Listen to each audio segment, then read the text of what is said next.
Okay, so magandang araw po sa inyong lahat. Ngayon po, ito yung ating ginawa na paging machine. Kita nyo po yan. So, gumamit po tayo ng butane. And then, yung pinakang torch niya. Tapos, nag-spiral po tayo ng tanso na tube. At ito po yung ating gamit pang spray. Binili po natin yan. Tapos, gumawa po tayo ng pinakang handle niya. Ayan. So, ngayon, subukan natin kung effective yung ginawa natin. So, una ang gagawin natin ay ito. Bubuksan po natin ito. Yan. Tapos, pindutin natin itong trigger. Ayan. Ganyan po magiging kalabasan yan. Yan. So, papainitin po muna natin. Hintayin natin na uminit yung pinakang tube. Saka po natin ipupos ito. Ayan. So, napapansin nyo, ay mayroon na siyang smoke. Yun po yung kanina na tinisting ko po. Kaya may residue po siya doon sa pinakang tube. Ayan po, ang ganda po. Tinan nyo, usok talaga, oh. Yan po yung paging machine natin. Talagang pampalayas po ng lamok yan. Oh? At bumili po tayo ng solusyon para dyan. Isang galon ay nasa 400 siya, yung kanyang solusyon. At hindi lamang po ito para sa lamok.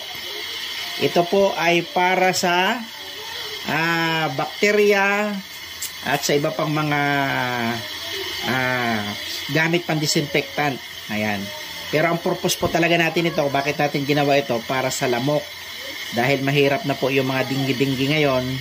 Uso po ngayon yan kasi laging umuulan, maraming lamok. Ayan. So, kapag papaganahin po natin yan, ipupos lang po natin dito. Oh. Ipupos lang po natin dito. Ayan. Try po natin ipos, ha. Tingnan natin kung okay na. Pero kahit hindi pa natin napupos, yung sabi ko nga, yung residue niya kanina, ay nag-i-smoke na siya.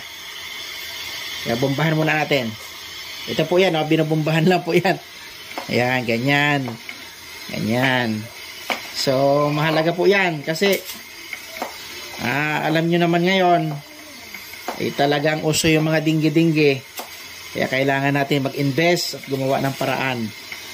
So, kung bibili tayo ng paging machine, nagkakahalaga po yan, pinakamababa niya nasa 6,000 ata yan, no? 15, iba medyo may kamahalan, pero nag-DIY na lang tayo.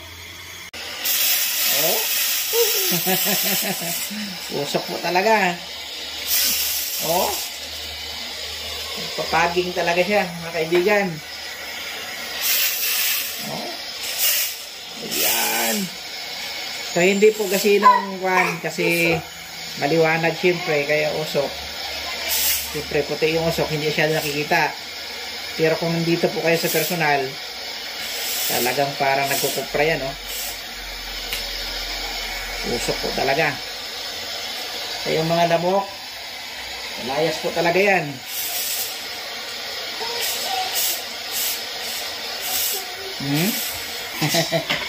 So, konti lang po yung nilagay natin na solusyon dito. Kaya, wala nang maibuga kasi ubos na yung solusyon na nakalagay dito. Pero effective po. Kasi nasubukan ko na po kaya kanina. Talagang pakinabangan po natin yung ating paging machine. Ayan. So, yan lang po. Sana nagkaroon kayo ng idea. So, iko-on pa natin ito. Ayusin pa natin. I-repair pa po natin yan kasi masyadong malapit dito. Dapat may allowance. Kaya, ating pong dadagdagan yan. Tapos, pipinturahan po natin para mas presentable. Ano? Ayan. So, yan lamang. Sana nagkaroon din kayo ng idea dito. Mahalaga to para sa ating kaligtasan. Thank you very much.